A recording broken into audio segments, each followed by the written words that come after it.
کیوں نہ ہم کل سورج طلوع ہونے سے پہلے گنگا کی لہروں میں ڈوب جائیں۔ وہ یہ کہتے ہوئے عالم وحشت میں اٹھ کر بھاگنا ہی چاہتا تھا کہ شکنتلا اس کے قدموں سے لپٹ گئی۔ باپو جی، آشا نہ توڑو، وقت سے پہلے ہمیں یتیم نہ بناؤ۔ بھگوان کی کرپا ہو گئی تو یہ گرہ کٹ جائے گی، اور مان لو اگر وہی وقت آ گیا تو ہم سب کے سب ایک ساتھ ہی گنگا جی کے چرنوں میں اپنا شرن بنائیں گے۔ بیٹی نے اصرار کر کے باپ کو خودکشی سے روک دیا۔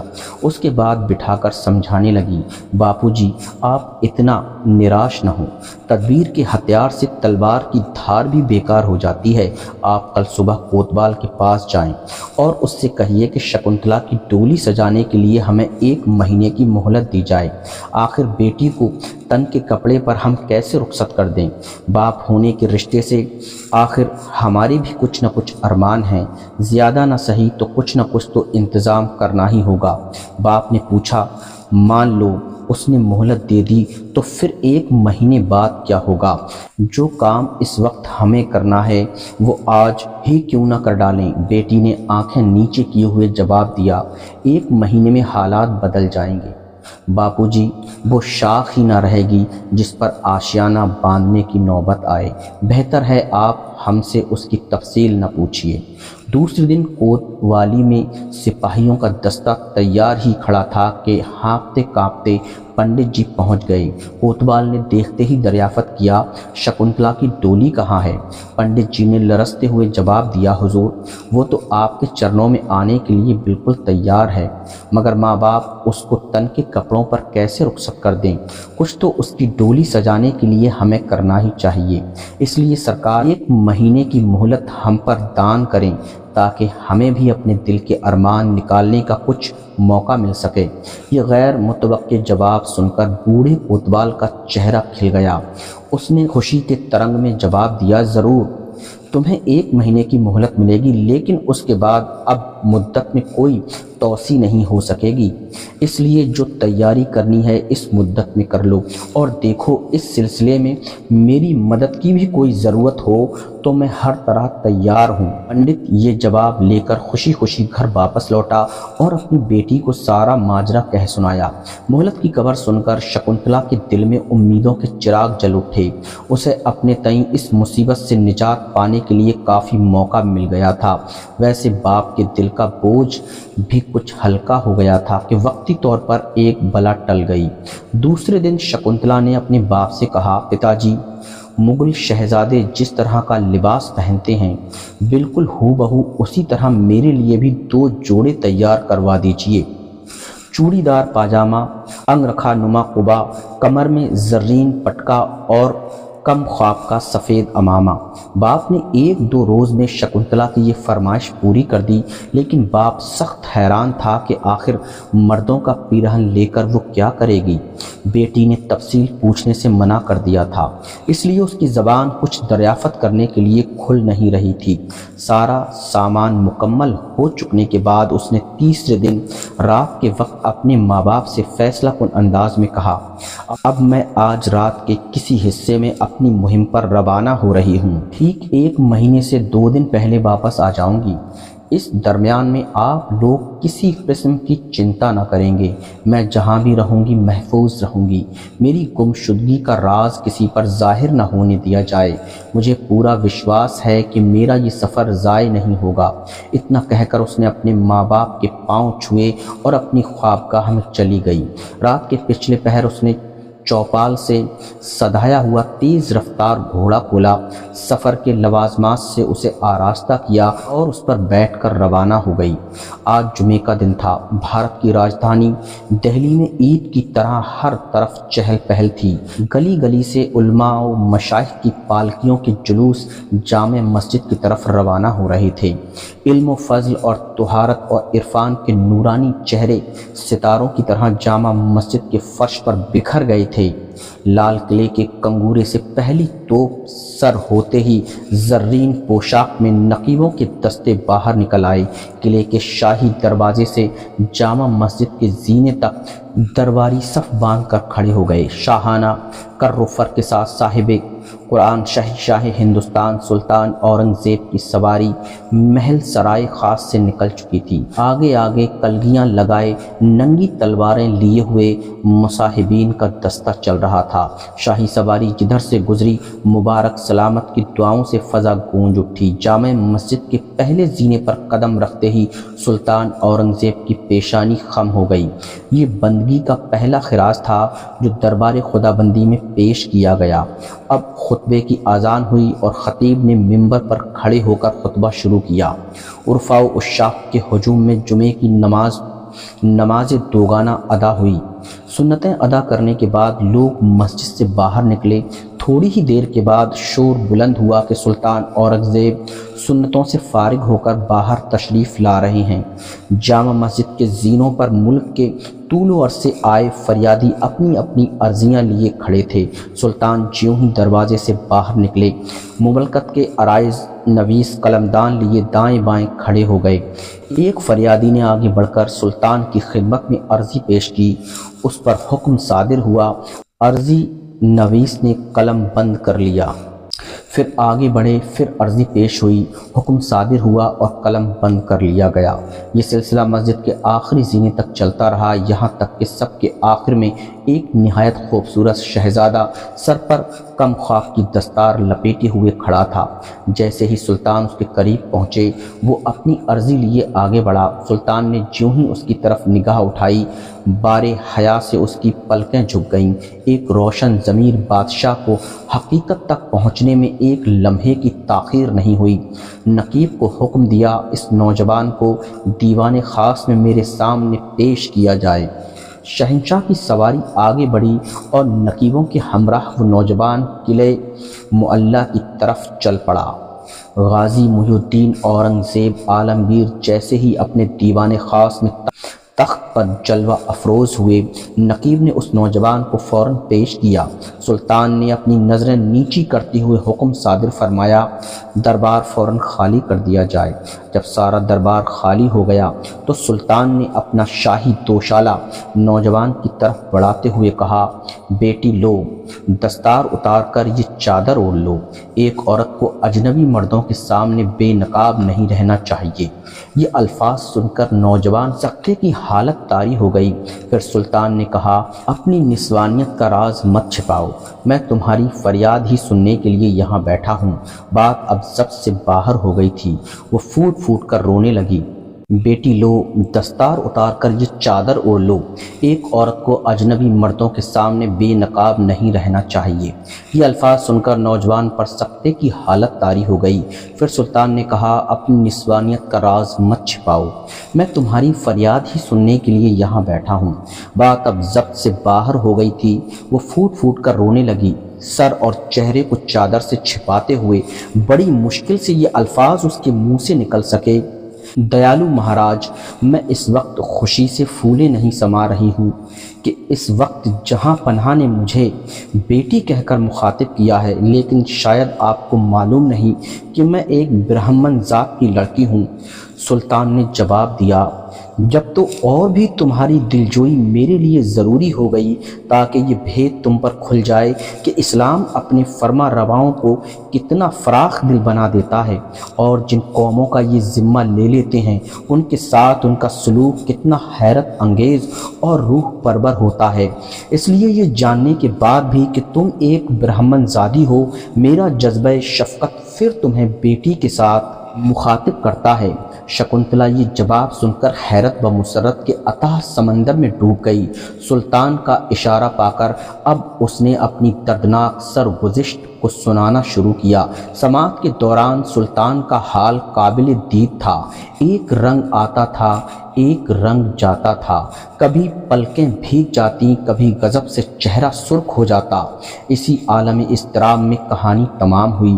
جب وہ اپنا بیان ختم کر چکی تو سلطان نے اپنا حکم سنایا، 1 مہینے کی مہلت میں اب چند ہی دن باقی رہ گئے ہیں، تم فوراً اپنے مستقر پر لوٹ جاؤ اور اپنے والدین سے کہہ دو کہ وہ فوراً تمہارے ڈولے کا انتظام کریں۔ یہ حکم سن کر شکنتلا کے سارے ارمانوں کا خون ہو گیا، ان کے پاؤں کے نیچے سے زمین نکل گئی۔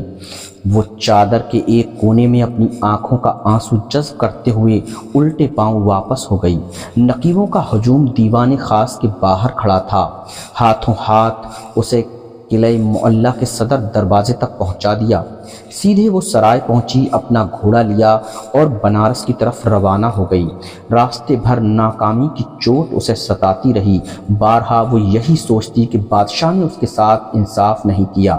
پھر کبھی خیال آتا کہ بادشاہ کے منہ سے بیٹی کا خطاب معمولی چیز نہیں ہے، وہ ضرور اس کا حق ادا کرے گا۔ ماں باپ نہایت بےتابی کے ساتھ اس کا انتظار کر رہے تھے۔ جیسے ہی اس کے گھوڑے کی ٹاپوں کی آواز کانوں میں آئی، ماں خوشی سے چیخ اٹھی۔ شکنتلا آ گئی۔ بیٹی کو بخیر و عافیت دیکھ کر ماں باپ کی خوشی کی کوئی انتہا نہ تھی۔ انہیں یقین تھا کہ شکنتلا ایک دن ضرور واپس آئے گی۔ ماں نے اس کے سر پر ہاتھ پھیرتے ہوئے کہا، بیٹی تو اتنے دن تک کہاں تھی؟ اب تو بتا دے کہ کون سی مہم سر انجام دے کر لوٹی ہے۔ مدت مقررہ میں اب 2 ہی روز کا وقفہ رہ گیا ہے، معلوم نہیں ہم لوگوں کا کیا انجام ہوگا۔ ماں کی آواز میں اتنی دردناک مایوسی تھی کہ شکنتلا کا دل بھر آیا۔ ناکامی کی چوٹ ابھر آئی، بے اختیار رونے لگی۔ ماں نے فرط محبت میں بیٹی کو سینے سے لگا لیا۔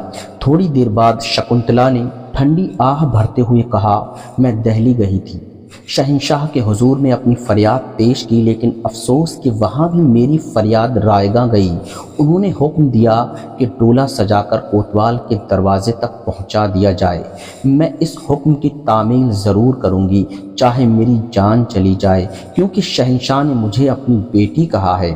ایک برہمن زادی اپنے باپو کا حکم نہیں ٹال سکتی۔ شکنتلا کی یہ بات ابھی ختم بھی نہ ہو پائی تھی کہ پھر گھر میں کوہرام مچ گیا۔ ماں باپ نے لاکھ سمجھایا مگر وہ اپنی ضد پر اڑی رہی۔ تیسرے دن سپاہیوں کی حفاظت میں شکنتلا کا ڈولہ تیار ہو گیا۔ ماں کو دن دہاڑے گشی پر گشی آنے لگی۔ سارے محلے پر کوتوال کی مظالم کی ایک بھیانک دہشت طاری ہو گئی۔ بوڑھا کوتوال آج خوشی سے پھولے نہیں سما رہا تھا۔ ایک ملکہ حسن آج اس کے گھر دلہن بن کر آ رہی تھی۔ بالوں میں خضاب، آنکھوں میں سرما لگائے، سر سے پاؤں تک چھیلا بنا ہوا تھا، جیسے بڑھاپے میں عہد شباب پلٹ کر آ گیا ہو۔ شکنتلا کے ڈولے کے ارد گرد شہر کے بھکاریوں کا ہجوم اکٹھا ہو گیا تھا اور انہیں پیسے لٹائے جا رہے تھے۔